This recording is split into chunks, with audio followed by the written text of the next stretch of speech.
qualche anno fa un convegno ai Cappuccini proprio sul volontariato,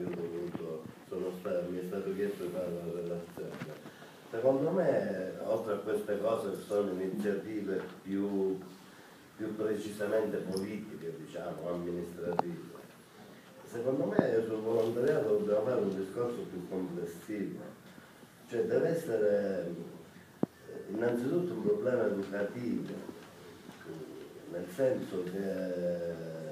l'atteggiamento di chi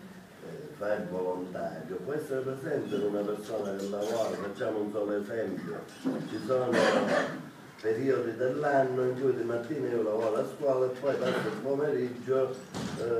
sentendomi per telefono con i ragazzi che poi perché fanno la tesina o perché chiaramente nessuno mi obbligherebbe a fare una cosa del genere, però nei limiti del possibile cerco di farlo. Se c'è un ragazzo che è meno preparato, io cerco cioè dico ad altri più preparati di aiutarlo. Quindi questo atteggiamento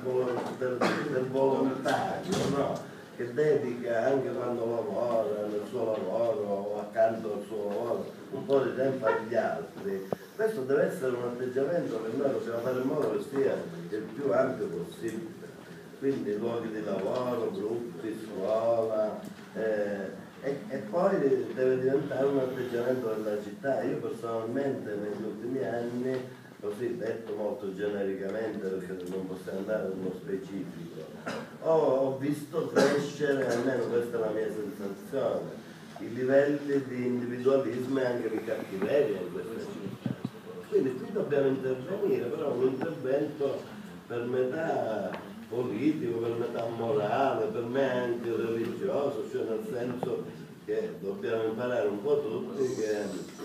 siamo più contenti se facciamo qualcosa per gli altri anziché per noi stessi, soprattutto se nel farla per noi stessi magari facciamo un po' gli imbroglioni. Quindi credo che sia una cosa da affrontare con alcuni strumenti che diceva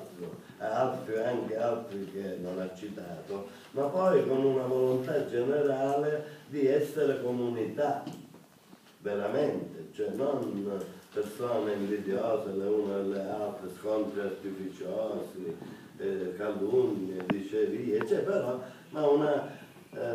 quella che un tempo chiamavamo civiltà dell'amore, no? Questa è una cosa da costruire, ci vorranno chissà quanti anni, però è su questa strada che dobbiamo andare, no? Piano piano e con pazienza, questo è il mio pensiero, dando l'esempio quelli che